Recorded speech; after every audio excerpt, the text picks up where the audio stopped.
So the Seed and Plant Varieties Act, Cap 326, is pretty much the law that governs and regulates the seed sector in Kenya. But now the reason why farmers in the country have a problem with this law, it's because this law criminalizes the exchange, sale, and sharing of indigenous seeds, which they call unregistered seeds, by small-scale farmers. So the law says that if a farmer is caught selling, exchanging, or sharing indigenous seeds, they're supposed to be fined up to 1 million Kenyan shillings or go to jail for up to 2 years. And you can imagine this is a practice that has been passed from our forefathers for generations. And you go to different communities, this is how they have been farming. In Kenya, 80% of the seeds that we use in food production come from farmer-managed seed systems. So when you say that farmers cannot be able to exchange or share their seeds, then you can imagine how food security is going to be affected, and also food sovereignty, because it means that you want to control the type of seeds that these farmers can be able to use when it comes to food production. And that's why we have an issue with this law, because one, it's going to put farmers in a cycle of debt. So a farmer has to buy certified seeds every single season for them to be able to plant. What does that mean? It means that most farmers will miss on planting, because you can't tell me that small-scale farmers will be able to afford these expensive certified seeds every single month. So that is one. Two, the reason why we have an issue with this law, it's because it's going to affect the agrobiodiversity, our agrobiodiversity. We know that indigenous seeds are the heroes of biodiversity. So when we are saying that we don't, farmers are supposed to stop exchanging or sharing these seeds, then this is going to affect our agrobiodiversity. And when this happens, then we are going to lose that ecosystem balance. And it's also going to affect the food that we eat, because the food that we eat is no longer going to be rich or diverse. And we already see that being affected, because before I actually was raised in a village, and just on my way to school, I would eat different varieties of mangoes, which is not the case nowadays. It's so hard, even when you go to the village, it's so hard to find these seed varieties that we have. And it's because farmers, because of a lot of conversation about how inferior our seeds are, you find that most farmers stopped using that and started using the certified seeds. Another reason why we have an issue when it comes to the issue of these certified seeds is because we are saying the corporate control of our seed sector. When you are saying that a farmer has to register their seeds, and this process is so expensive. For example, one farmer, they need to pay around 200,000 Kenyan shillings to register the seeds. Remember, that is one variety of seed. So this farmer has, for example, 10 varieties of maize. They need to register all these seeds differently, individually. And then there's also annual fee that you have to pay for the certified seeds.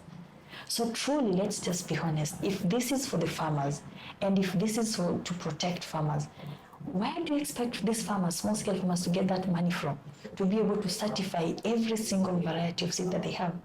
Most of our farmers have different, when you talk about maize, you find that a farmer has 4 varieties of maize. When you talk about beans, it's maybe 6, 4, 3. We talk about the different vegetables that we have. So where is the farmer going to get this money to certify all the seeds? So why are you making it so hard for the farmer to be able to certify their seeds? If truly this law is for the protection of the farmers, doesn't make sense. Make it make sense for me. It doesn't make sense completely. And then there's also that issue of certified seeds work hand in hand with toxic pesticides. I call them toxic pesticides because they are toxic pesticides and fertilizers.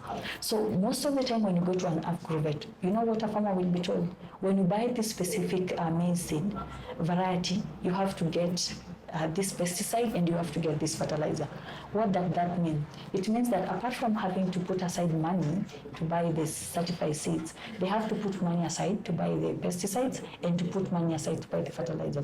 What are these pesticides doing to our environment? We continue to see how this is polluting our waters and our air. We have cases of farmers, and increased cases of farmers having been affected by these toxic pesticides. High levels of toxic pesticides in the food that we eat, in the tomatoes that we buy in the market, in the apples that we buy for our kids. So already we are eating food that is unsafe because of these toxic pesticides. We continue to see increase also in how this is affecting our environment. Right now, there is a report that came out that is saying our soils are dying. Why? Because of the fertilizer that we are using. We are literally killing our soils, and it will get to a point where our food production continues to go down because the soils are dead and they cannot support our crops that we are putting there. So we have an issue with this law because when you look at it 360 way, you can see this is not for us, this is not for our farmers, it's not for our environment, it's not for us as consumers. And that's why we say that you need to care as a consumer, because at the end of the day, you need to ask questions when it comes to the food that you eat. Where is this food coming from? Is it quality food? Is it safe food? And if you don't ask this question, then you end up eating something that is not good for your health. And then every single day you're in the hospital asking, why do I have to deal with these different health issues? It's because of the food that you're eating. The food that we're eating is killing us, literally. So we need to start asking about seeds, because we cannot have our crops, we cannot have our food without the seed. So once we start asking questions around the seeds that we use when it comes to producing the food that we eat, then it will be easier for us to know if we are eating quality food, if we are eating safe food. So someone might ask, why are we talking about this law right now, the Seeds and Plants Variety Act? The reason is because in 2021, there was a growth in crop of very punitive agricultural bills being passed in Kenya. There was the livestock bill of 2021, and then there was also the crops regulation bill. And when we started digging, we realized it was just not those two laws that people were having a problem with, farmers were having a problem with, but we also have the Seeds and Plant Variety Act that is quite punitive. And when we started digging, we realized that this was actually passed without proper public participation. And most farmers were not even aware of this punitive seed law being in place. Even right now, we still have a lot of farmers across the country who are not aware of this. And when we started to look deeper into this, we realized that we have to speak up now, because yes, at that time the government was saying that they haven't started implementing the law. But the question is, do we keep quiet and wait until you start arresting farmers and then that's when we act? No, we are not going to do that. So Greenpeace Africa supported 15 farmers who went to court and filed public litigation and in Machakos law courts. So currently we are at a process where on the 5th of February we are going to have a hearing. So with the hearing, we're going to have all the interested parties, that is Greenpeace Africa representing the petitioners who are the farmers, the AG representing the government, and then we have BIPA Kenya, who are also our partners in the case. And just recently in October, the Law Society of Kenya also requested to join in the case. So on the 5th of February, we are going to have all the lawyers argue their case in physical court. So we are going to make sure that we are there physically with our farmers, and we are calling on farmers across the country to also come and join us so that we can pass a clear message to the government. We are watching and we know that this is against the Constitution. The Constitution of Kenya clearly states that every single Kenyan has a right to food.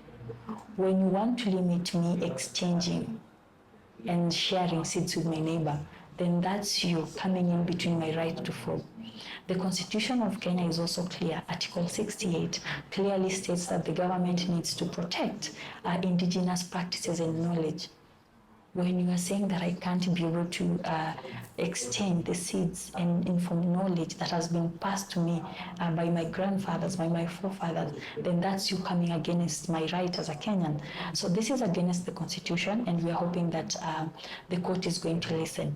And most of the time when I have this conversation, people might ask, why are you against this law? Because the government says that the only reason why they want to have this law in place is because they are looking at protection of farmers when it comes to quality seeds. So there have been increase in use of fake seeds and also fake seeds in the market. And the government is saying that we want to have this law in place because we want to protect farmers. You cannot punish farmers for a broken system. We have so many government institutions, KEFIS included, that is supposed to be overseeing the issue of fake seeds and quality seeds. Because you can't do your job, you cannot punish a farmer for doing the basic thing that he or she has been doing for generations, which is exchanging and sharing their seeds. What we are saying is amend the seed law to protect the farmers' rights. We are not saying no to another thing is people have been saying that us saying no to this punitive seed law is us saying no to innovation and us saying no to new ways of farming. No, that's not what we are saying. We are saying amend the seed law so that it can go to protect farmers' rights when it comes to exchanging and sharing their seeds. And also be very clear when it comes to exemptions of small-scale farmers. On these different clauses. You cannot say, because even right now the argument is that this is not, they're not doing this so that they can be able to arrest farmers. But that is not clear in the different sections of the law. Be very clear when it comes to exemptions of farmers, when it comes to these punitive clauses that you have. Another thing is support farmers. If the issue you are saying that is the use of seeds that are not quality in when it comes to food production, then why don't you support the community seed banks we have across the country? These farmers have already come together and have already worked on these community seed banks. How best can you be able to support them? It's to avail funds or grants to these community seed banks so that farmers can continue to preserve our indigenous seeds and also multiply these seeds. We have very many farmers who even work with Seed Savers Network. And that's my problem when it comes to the conversation of seed and the quality of seed. It's because most people assume that indigenous seeds are inferior seeds. They're not. When you go to these community seed banks, you see the process and the effort that these farmers put into selecting and even breeding their seeds. So as the government, if the issue is the quality of seeds that farmers are using, then why don't you support these processes on the ground to ensure that these farmers can be able to document and certify their seeds, and then they can be able now to exchange seeds among them? Why don't we also find a solution in supporting agroecological and sustainable practices? Why don't we have incentives for farmers who are doing this on the ground? So there are so many ways that a government can support its people and small-scale farmers to ensure that we use quality seeds, but it's not by criminalizing their indigenous practice. No, that is not the way to go. There are so many ways we can do this. Let's build their capacity on the ground. Let's support them. Let's also make sure that we are protecting their rights to these seeds. Because when we don't do that, then it means that we are protecting corporations. And what are corporations now doing? They are pirating farmers' seeds. Now we have cases, and then current case is the case of Managu, where we're talking about the fact that Managu has been certified. How? You see, so we have these corporations coming on board and stealing our seeds, certifying them, and then now they are saying that this is what we all know. And why is this happening? It's because we have not protected our farmers. So let's be clear that if this is for farmers, then let's put in mikakati, as we call it, in place that are going to support these farmers. As it is now, I think it's high time we accept the fact that the African food system is colonized. It's still colonized, and we have to decolonize the whole system if we want to be able to get to a point of food security and also the well-being of our communities. And it's everyone's responsibility to make sure that this happens. For example, for our government, we have to make sure that the policies that we have in place are going to be for the people and not for the profit. Because when you talk about colonization of the African food system, is the fact that we are putting power into multi-corporations, which most of them don't even have headquarters in Africa, leave alone Kenya. So how do we make sure that we can get back to looking at the well-being of our communities, ensuring that we're eating quality and healthy food? Is by making sure that we have policies in place that are supporting these community processes. We also need to make sure that even as a government, we have funds and grants in place that can be able to also support sustainable and agricultural practices that our farmers have been practicing for generations. As non-governmental organizations, what are we doing? How are we helping in terms of building capacity of our farmers? How are we helping in terms of uptake of new technologies that are good, that we can be able to put together with the traditional ways of how we used to farm, so that we can be able to get more in terms of production, and also ensure that the food that you're eating is quality food. As individuals, as a consumer, you also need to ask yourself the questions: where is the food that I'm eating coming from? Because most of the time, what usually happens is, because we are not asking questions, we end up having garbage on our shelves as food. So when we start asking questions and finding out, where is this food coming from? How can I support a farmer who is trying to go organic? Because most of the farmers right now are really trying to find sustainable way of producing food. But when they produce this food, they don't find market for it. You would rather go to the shelf and buy the cheapest there, which is, it's cheap, yes, but it's unsafe food. So why don't we support our farmers? Why don't we make sure that we are buying from our farmers? We are buying from local markets, so that we can give that money back to our communities, and then they can use it to produce more quality food for us. So it's everyone individual, and it comes to the issue of food security. And most of the time we want to sit and say, no, I don't know, I'm not. No, you are. You eat, you woke up in the morning, you had your breakfast, you're going to have your lunch, you're going to have your dinner. That's a big role that you're playing, because you're eating this food that is in the market. So can we start asking questions about the food that you're eating? And can we start holding our governments accountable? Because if the government is saying that you have a right to food as a citizen, then you have a right to quality and safe food. So let's not allow the propaganda of multinational corporations to continue taking control of our food system, to continue leaving our farmers living in poverty. We need to speak up, and we need to do whatever we can to make sure that we are supporting our farmers. The problem that we see with the current food system is we are producing food that we don't eat, and we eat food that we don't produce. So we continue to see a lot of exports and imports. So we don't ask ourselves why. It's because when you go to a supermarket, a typical supermarket, most of the foods that you have on the shelves are imported into the country. So we have our farmers producing food for us, but we are not eating it. As Africans, we were meant to be the recipients of exports from the global north, and then we were supposed to provide them with raw materials for their industries and all that. And that's the same thing that we continue to do. We don't realize it, but that's what our food system is all about. We are eating food that we are not producing. Most of the food that our farmers are producing are not found in shelves. If you don't go to the local market to buy food from there, then you will not find any food that is being produced by our farmers. Most of them are food that has been imported from outside the country. So how do we make sure that we decolonize this system? Is by buying from our farmers, by empowering our local markets, by empowering our farmers, making sure that we are giving them grants, we are giving them incentives so they can be able to produce quality food for us. And also making sure that we don't have policies in place like the Seed and Plant Variety Act, which is protecting corporations and not protecting our farmers. It's saying that our farmers cannot be able to use the indigenous seeds. What does that mean? Are you trying to say that our ways of farming is inferior? Are you trying to say that our knowledge does not contribute to the food security of the country? No. We have a lot of information and knowledge with our farmers.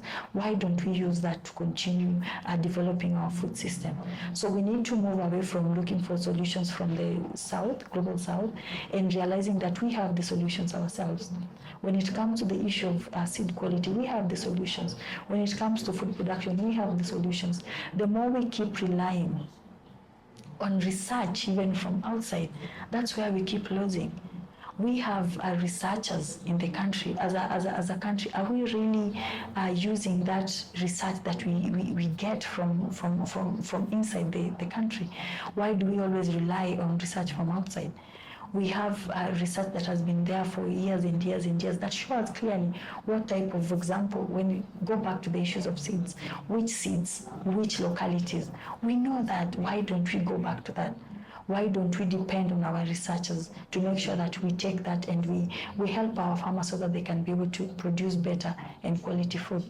And one of the things we continue to see in CAFIS, it says that they're trying to help in seed breeding so that they can provide farmers with quality seeds. Are we really giving farmers that information? Do we have enough extension officers on the ground to help farmers absorb this information? We don't. So if we are saying KEFIS is a government institution that's supposed to help in terms of research and development, why is this research going to? Are we doing this research and keeping it in shelves? Are we doing this research and providing seeds that we are again selling to farmers? Why don't we take this research to farmers?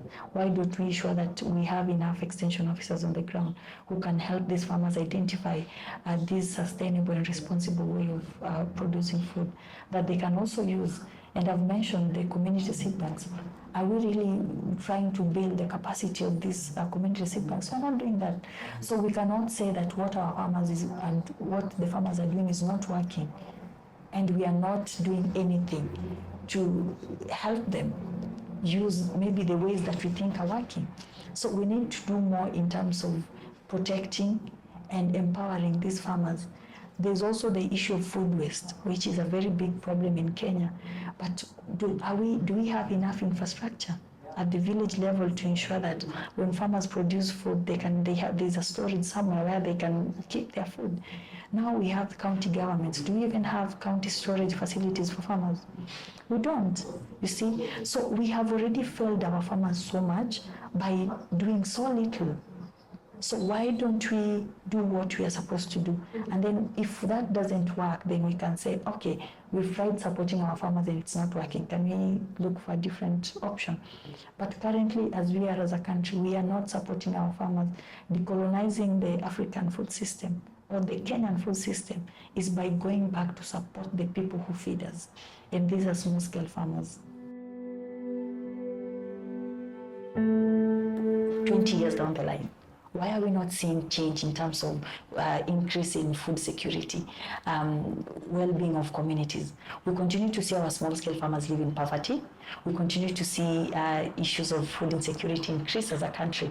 We continue to see how we're producing food. It's affecting our environment negatively. And then we continue to see the food that we are eating is not also benefiting us when it comes to our health. And right now we are talking about the food that, for example, in Kenya we're eating is laced with toxic pesticides, and it's giving us various diseases. So why is this not working? It's because the system that is in place was not meant to work. The problem is we talk about colonization ending years ago, for example, in Kenya. But did it really end? If we are still using the system that was put in place then nothing is going to change. We are going to continue to see this system not working for us. We're going to see issues of food insecurity increasing, malnutrition, and poverty.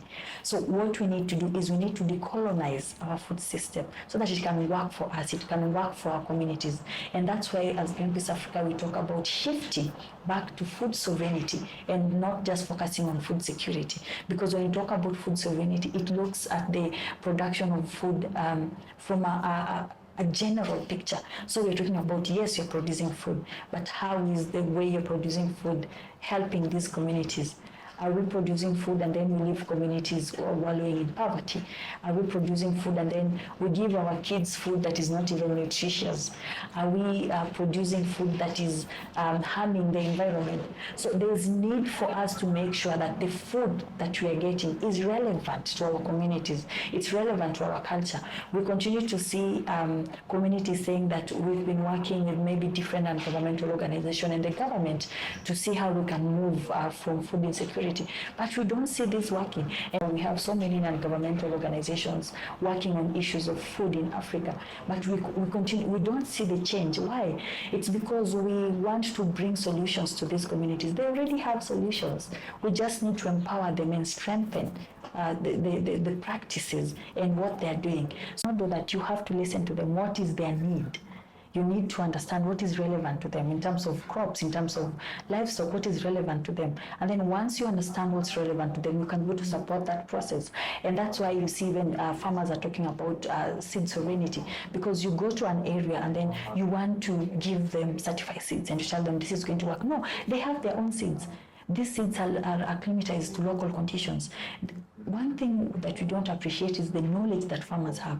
They know which seeds are best for them, because this is information and knowledge that has been passed for generations.